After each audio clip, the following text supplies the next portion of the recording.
I don't know if you saw the news, but on Halloween, most of the country experienced record high heats. We're over here in the West Coast, in the cold and the rain. Episode 36, the day after Halloween, and I hope everybody had a great trick or treat if you do celebrate that. If not, then no worries. Going into Black Friday month. What do we have to talk about this week? OpenAI launches searchGPT. Google talks about how 25% of their code is generated by AI. So talk a little bit about that because I thought that was actually an interesting stat. They talked about their earnings. Reddit earnings. We can't miss talking about that, at least, or giving it a nod, because I know we had dedicated quite a bit of a previous episode before they IPO'd. Totally failed prediction on my part on that. So we'll talk a little about that and just chat a little bit earnings in general. All of basically Magnificent Seven was this week. Microsoft, Meta, Amazon, just a ton of things going on this week. So we'll chat a little bit about that, see what we think. And yeah, what a great way to kick off November. It's supposed to be a good month for the stocks, so why not? All right. OpenAI's search engine is now live in chat. That is the headline of last week. And this is an interesting one.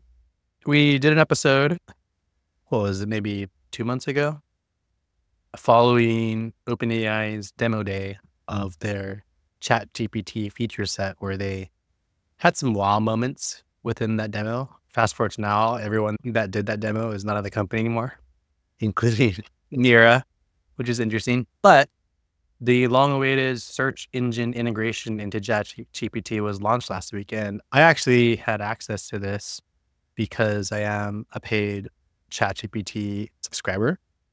And when they had announced this a few months ago, they had set up a waitlist feature, and I had actually put my name on the waitlist. And so I got access to it last week. Tried it out. It was cool. But some of the details is that they launched their AI-powered web search engine. And I was trying to look for, what they were. So originally I thought that they were going to tap into an existing search engine, but it sounds like they've created their own search algorithm to compete with Google and Bing. And so basically this feature now is integrated into ChatGPT. If you have it, you can actually go into ChatGPT and there will be a search icon within the chat field that you can tap, which will do a search instead of a regular ChatGPT query. And the whole reason that they're doing this is to get the most up-to-date information. The new search feature is powered by a mix of search technologies, including Microsoft's Bing. Interestingly, they didn't mention Google, but we can assume that they're also leveraging Google, since Google is the most popular search engine in the world. Yeah. If you didn't know, ChatGPT traditionally has only had accurate data up until October of 2023. Technically, it couldn't provide you up to the moment information. Yeah. And if you tried to ask it that, it would tell you that it only has trained on data up to 2023 of October. This is bridging that gap so that you can use ChatGPT for more real-time information. It was originally released to 10,000 users as a prototype in July. OpenAI was aggressively trying to poach Google employees for its search team, but it looks like they finally got to a place where they can start giving it out to the masses. Although it's still controlled in a waitlist format, this is going to be a big feature to continue OpenAI dominance into what I would say is the next search product. So that's that. I don't have access to it, so I've only been able to use image and from other knowledge that I've kind of seen. It feels a little bit similar to what Perplexity has already done, to be honest. It's also interesting when you said the mix of technologies, like Bing is part of that. So it's like, okay, well, Microsoft has done reverse, right? Copilot is basically OpenAI in Bing search. So I'm curious to see how Microsoft plans to meld it, or if they choose to. Do you know what I mean? So it's like, all right, so does OpenAI become the new Bing search, right? OpenAI search, and then Microsoft says, all right, we're out of the search business. Mm. Or is OpenAI a better testing ground from their existing Bing business? Because, like, to be frank, Bing's it doing that well. And so it could be one of those things where Microsoft, all right, you guys try and figure it out. And if you can make it better, maybe that's what the future of Bing will look like. So that's, it's cool. It's still basic search. I think the part about where it's more up to date, I haven't looked into it, and I don't think they've actually put out like detailed explanation. But what I gather, or what I'm assuming, is the way they're probably doing it is more like the static type content is what they are actively using to train their models, and more of like the live real time updates are kind of like the follow through, if that makes sense. Right? Because like Yeah. out on the web, you have like, publishers and content people to put, and it's just like it's static versus you have stuff that is like live, like the football games, or like, football season here in the US is ongoing. And so that's like it's actual real time is probably something it's not able to account for accurately. So I'll just be interested to see how they handle that, just because of the way LLMs work, right? It's like I haven't seen it train on like real time active information. That's where a lot of the hallucinations come into. And that is the problem with the real time information. There's so much information, right? And Yeah. it takes time for data to actually be validated as accurate. Yeah. Because once, there's point in time of information getting out there, which is inaccurate or accurate. And over time, you'll have other people comment on it, or other content published from different reputable publishers that are referencing the same point in time comment.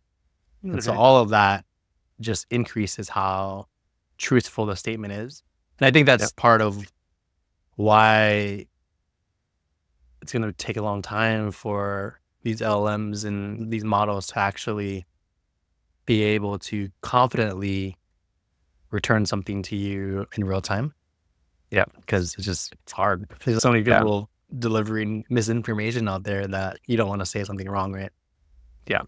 And the other thing is I still haven't seen any of these new search players actually outline how they are going to compensate content creators. In the screenshots that I've seen, that Perplexity also says this heavily. It's like, oh, we cite the sources that the LLM responses are using.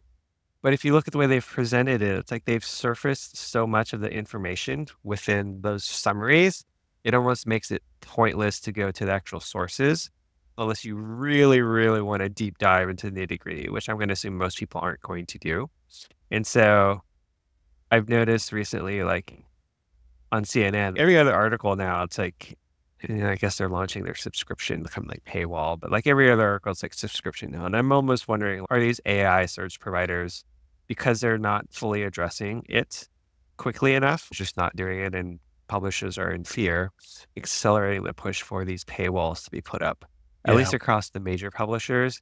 And then you're kind of like little smaller companies or bloggers, et cetera, just kind of screwed, right, at this point. Because the AI companies, apparently, they don't care, right? Because they're in growth mode. So they're just like, we'll grow as fast as we can, and we'll deal with any legal ramifications later, right? It's kind of the approach for these groups, for these like high growth companies. That's just the model. It's like, we'll do it. We'll legalize, we'll legal our way out of it for now. But growth at all costs, get as much money in the bank, and we will handle the legal stuff afterwards. So I think it's an interesting thing where, Google's, you can argue yes or no, but like, I think, Google has kind of solved this for the most part, right? The ad-based revenue, right? They're very conscious of how much information they surface versus actually sending traffic to these content providers. Because without the content providers, you have no internet. There's nothing to search. Yeah. So it's an interesting conundrum. Yeah. Without the content providers, there's nothing to search. That's a strong statement. And yeah, like now that you've got I mean, ChatGPT's main goal is to suss through all the noise and just give you the answer. Right. And so now that all that content's out there, it makes it easy for them to do that. Right. I was playing around with it just now, and it was interesting because, so a couple of things. One is I don't know if my account was turned on or if because I'm a paid subscriber, I had this feature enabled. But it's been a few months now to where when I search for real-time information, it would actually give me that. And it would say searching the web. So I was perplexed by that because I knew I didn't have the search capability yet, although it still did it and searched the web, it combed the internet for an answer. So my guess is OpenAI had turned it on like passively for a number of users, and maybe I was one of those users just to test it, right? Yeah, I'm sure they were beta testing it. Yeah. And so then I just tried the official feature, and I did a couple questions. I asked for Apple's stock price, and the first thing it gave me was Apple's current stock price. Yep. And it gave me a chart. Right. That's what this article says, that it'll give you a chart, and then you can click the sources, and then it gives a bunch of links to sources. Yep. Then I searched. I didn't click the search button thing, and I said, "What's Microsoft's stock price?" And it responded to me in a narrative form versus giving me a chart. Oh, interesting. Then I tried the search thing again, and I said, "What is Microsoft's stock price?" And it didn't give me a chart. Yeah. It's very weird behavior. And then I finally did one more thing and searched for Tesla's stock price, and it said it used Google. But it didn't give me a chart again. It just gave me a narrative form. Yeah. So the experience is a bit wonky, but that first response when it actually gave me the chart of Apple's stock was it's a good experience. So the road is started, and let's see what else they do with their search capabilities. Yeah. But I will say I have been using it much more than Google these days. Really? Yeah. And I'm a bit biased because I actually maybe forced myself to use it more. And then now that I have been doing that in the last couple of weeks, it's more becoming habit. If I were to track my time in ChatGPT versus Google search, I'm pretty sure ChatGPT would win. So congrats to that team. You want to tee us off for the next story? Yeah. I thought, well, this is like an interesting nugget for like when Google did their earnings call. So not talking about just like the performance stuff, which we can talk about a little bit later, but just this idea of Sundar said that, currently like 25% of the code that's written at Google is written by AI. And then it's kind of reviewed by, real humans for accuracy and to make sure it actually works, etc. I thought that was actually a very surprising number. It's like 25%. That's a big chunk of code. So what I mean is, even if people are reviewing it, the time it takes to review is probably less than the time it takes to actually write that 25% of code. So I was thinking more long term. It's like these software engineers are basically making themselves eventually obsolete. Because, right, if it's able to write like a quarter of the code, how many engineers do you actually need that you don't need anymore to write code, but only to review code, right? Which is a little bit different, right? You can review faster than you can write. So that's one. And then two, as I was thinking about, does this mean that there's no need anymore to pay $1 million to engineers anymore because you don't need to, right? They just become like review bots. Code review bots eventually, like let's say in a year, a couple of years, where it's writing 50 or 75% of the code, they're just kind of making themselves obsolete. And I thought about this because when you were telling me about your little side app project, right, where you kind of built it yourself with like these AI generated things that help you code a mobile app. And I was like, okay, maybe this is going to come to fruition soon. So anyways, not to just like ramble on, but I thought it was an interesting call out that he made specifically during earnings to highlight, how much AI they are using within the company itself. And I thought it was an interesting call out that he made specifically during earnings to highlight, how much AI they are using within the company itself. And That seems to be the mantra. I've heard it like Yeah. many others, like Jensen Huang also said, yeah, we can't write code anymore without AI at NVIDIA. I'm like, okay. But anyways, I'm curious what you think. Same thing with product management, right? People are saying, why do you need PMs anymore when you can just tell the AI bot what kind of app, what you want, and then it will structure the entire thing and, build it out, and it just needs to be coded. So I'll say, I think it's a little crap of what maybe, Sundar is pitching, and quite honestly, probably just to bump up the stock price because it follows the AI story. I'll say this. Your comment around engineers not being needed, I don't think that's ever going to be the case. I think what is going to be the case is there's going to be a higher bar for engineering skill set, because I don't think AI is going to be able to do some of the low level or very complex software development projects. My assumption is that maybe it makes up for a lot of code at Google, but it's probably easy stuff. And some of the more complex things that need to be done are still going to need top dollar engineers. So I think it just changes what engineering skill set needs to be, the bar they need to know. We've been there in our careers where sometimes I have to ask an engineering team to do something that's pretty trivial. I roll my eyes because I have to ask them to do it, and they roll their eyes and do it because it's taking an hour to do this, and it's just fixing a button on a screen or something, where that's something I feel like AI should be able to take over so that we can optimize costs. Like we're spending money for people. We should be spending money for them to do the most valuable things and use AI to have them take care of the unvaluable things. Yeah. And we can also map this out to the whole customer service organization, right? Like AI is a big pain point solver for customer support, because now these intelligent chatbots that can handle support just become more real, when that's always been a problem that we've been trying to solve in the customer support world. It doesn't mean that customer support agents are going to go away. It just means that their time will be more optimized and they can spend time maybe doing the things that need human touch, because human touch is always going to be needed. Now, my last thing related to your product management comment is, we can ask, it'll optimize the PM's job as well, but I don't think PMs are ever going to not be needed. PMs, product marketing, there's still that customer feedback / human touch aspect. That is what really makes products and companies, thrive. Just listening to the Best One Yet podcast, which is one of my favorite podcasts.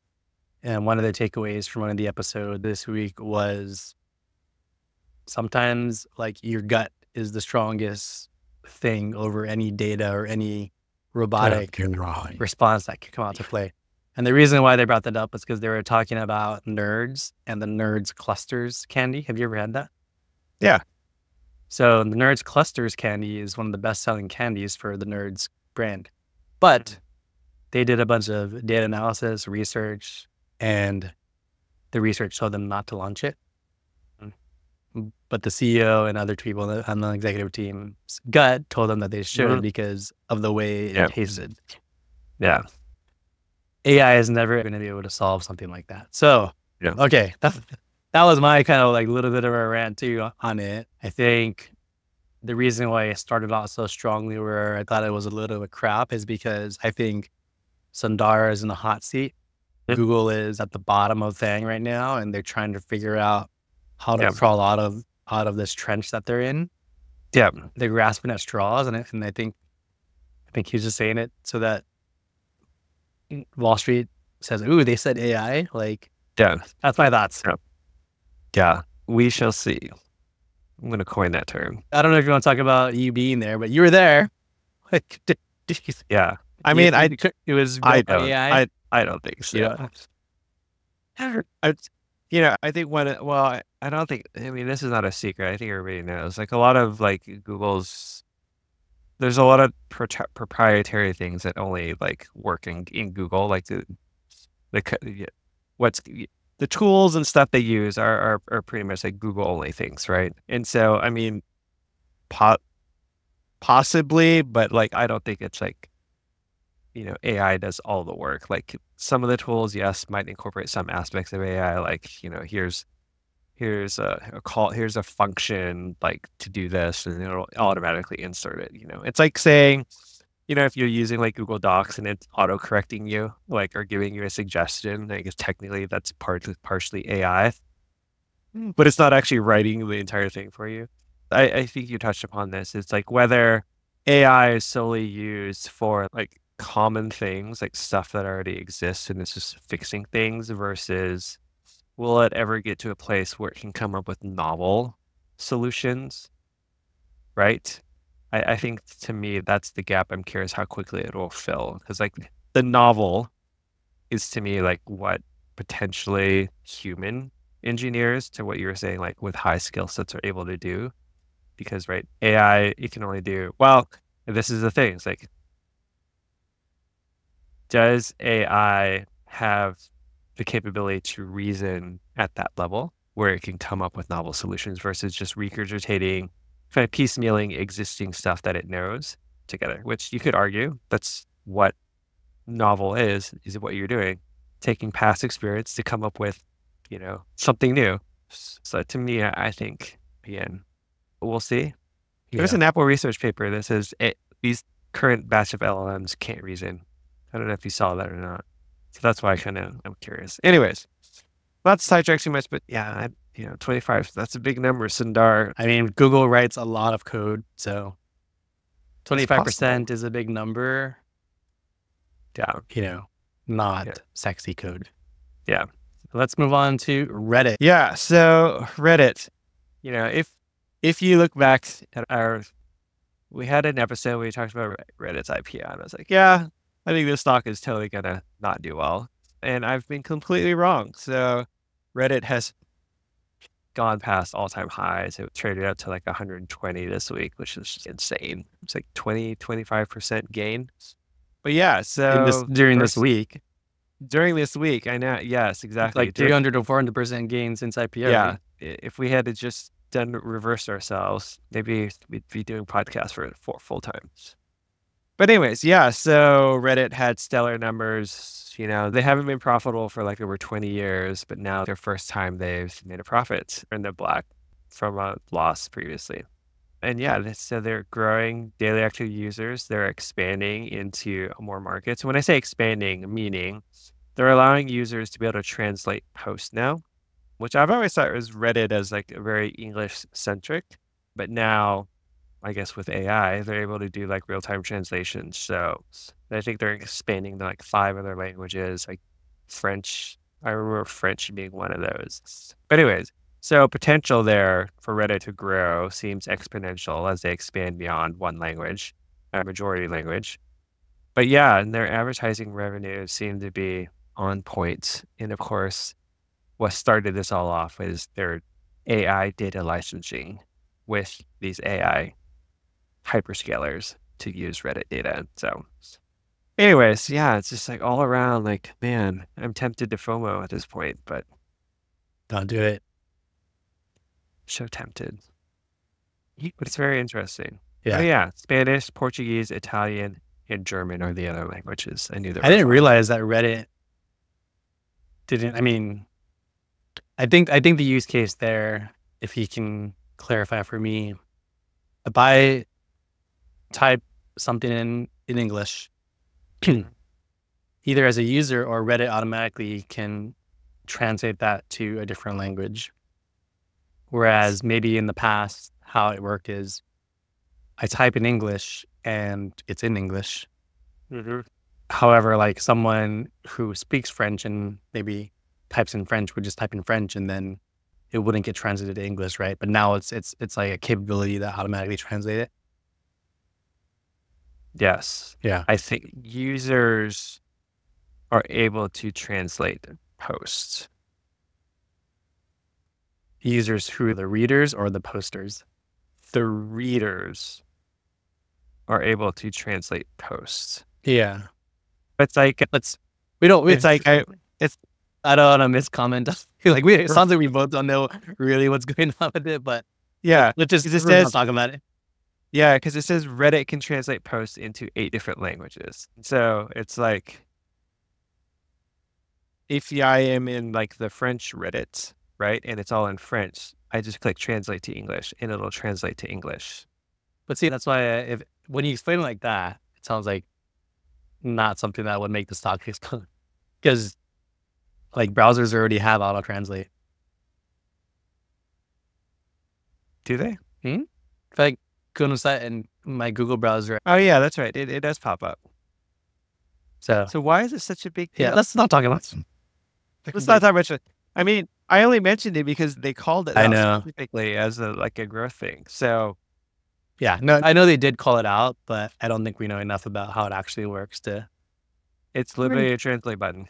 From a thesis perspective, like they're using AI to make it easier to translate, Yeah. which is probably a good thing. Yeah, with Reddit, we talked about, we had the whole IPO episode, and then I think we talked about it the next episode, made some predictions, and then we never talked about it again. It's like up 400%. Yeah, so that's that on us for not keeping Reddit on our radar. It's kind of funny Congrats. because I use Reddit every day, right? Yeah. But it's like, Congrats to I don't them know. on finally turning a profit after 20 years.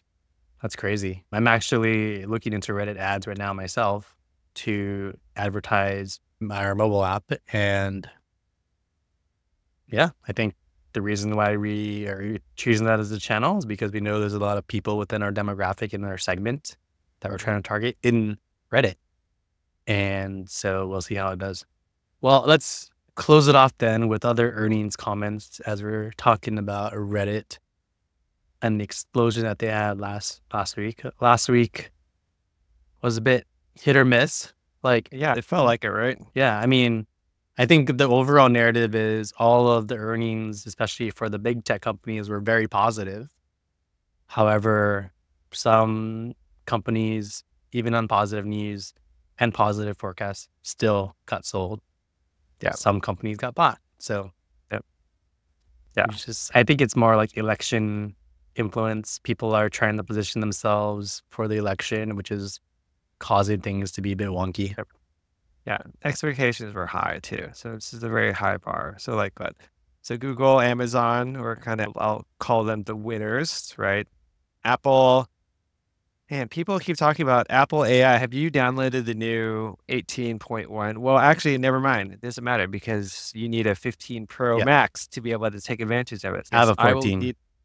I will need to be the one that comments on that. I haven't downloaded yet. So you got I have the 15 Pro Max. Yeah. okay. Yeah.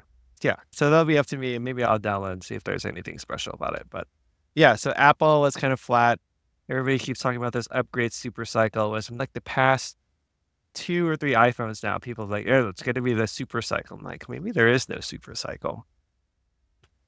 But anyways, so I think Apple it's able to buy a little bit of time, right? Because it's like, oh, we're launching it. We need new phones. And then that's when our AI story will come out. So we'll see how that goes.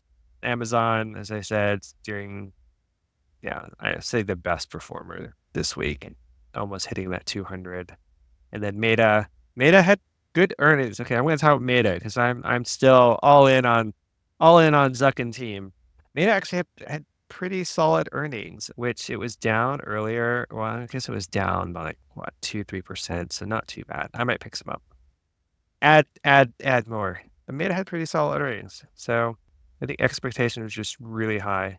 They had slight reduction users, which I mean, it's like, come on. They've got like most of the world uses some form of Meta product. And so of course, maybe, whatever, a few million drop out here and there, but what's that compared to 1 billion or 2 or 3 or 4? But anyways, so yeah, so that's kind of like Max 7. It's kind of 50-50. And of course, there's like the other random things that we've talked about in the past. Carvana was some insane. It's like, really? This stock was like $8 or $10 and it's up like 100 something. I'm like, how? Is used cars really that big? I think the used car selling capabilities, because Carvana owns that market, is lucrative. So it's all, I mean, but bigger or not, it just depends on their fundamentals, right? So Yeah. I mean, they're making like what, $6,000-7,000 per car apparently is what their margin or profit is on it. in the spirit of our episode, I just used ChatGPT search to give me earnings recap and highlights for the Oh, nice. FANG companies from last week. Okay. And it was pretty good. Yeah. Said, I won't go through all like the numbers, but highlights was interesting. So Meta, monthly active users reached 2.91 billion. Oh, interesting. It said the company announced they're rebranding to Meta to emphasize its focus on metaverse. That's like 3 years old. That's like, yeah, that's way old. That was like, all right. See, this is a thing about LLMs, right? Or why I don't trust them at the moment is that you can never, like, if you don't know, like if we didn't know, right? You'd be like, oh, okay, made it, just rebranded, right? And so it's like, that's the challenge, right? Is you don't know what is real, what is old, and what is new. Super interesting. We just did like a real live, like we found a live bug. Yeah, so that's why I still prefer the blue links, like just a search and I'll go and find and read articles to find the information on my own. Yeah. Unless it's like something that's not important. Yeah. Well, and I mean, like we've said before, just you can't trust everything on the internet, use your judgment. But I think like, so yeah, Meta, the stock did go down, but as we were texting, like juicy entry point. So I did enter into Meta a little bit, and I'm going to start to increase my position size there, over the next few weeks. Hopefully it gets under 560. That'd be very good. Yeah. But the reason why it went down is because the key thing that caused it to decline was that Zuck said that they're going to be spending a lot of money in the next year on AI.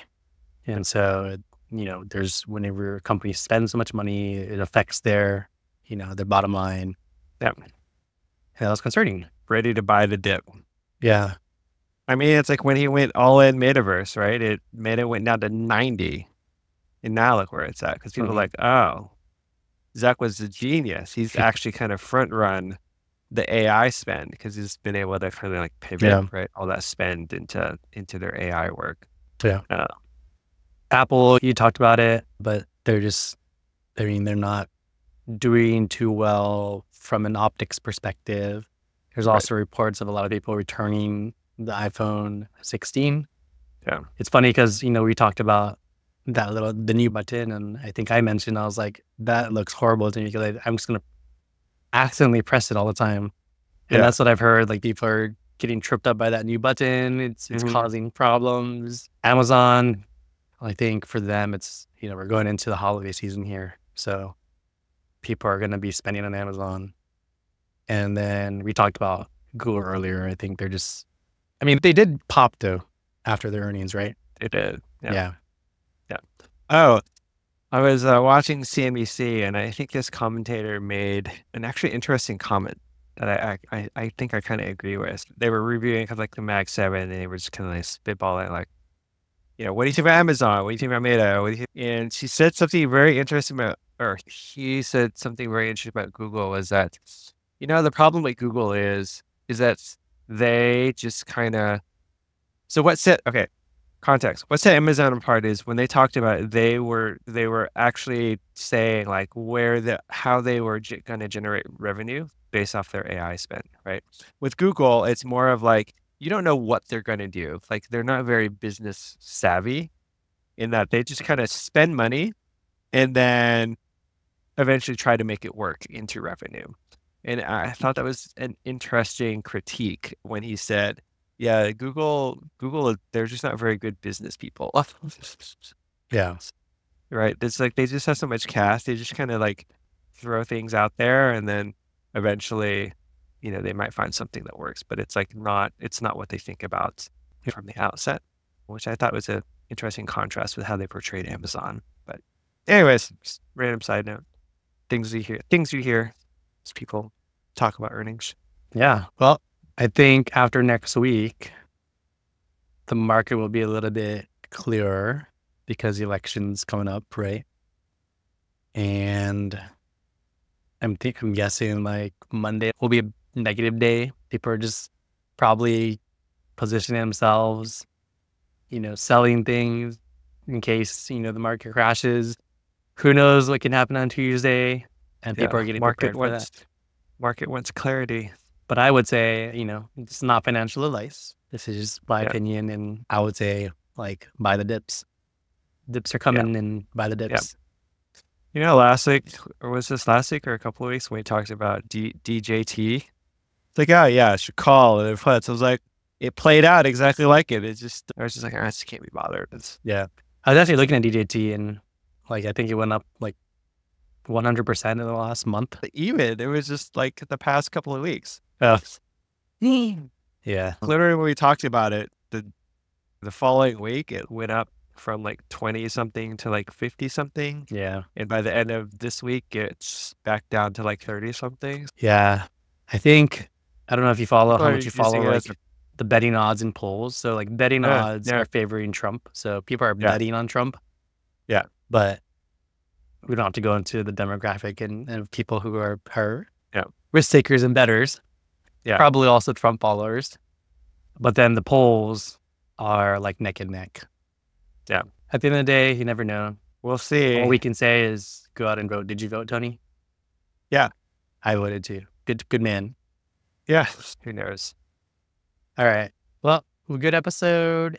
Next week will be juicy with the election, whatever happens during the election. Or I should say the day after.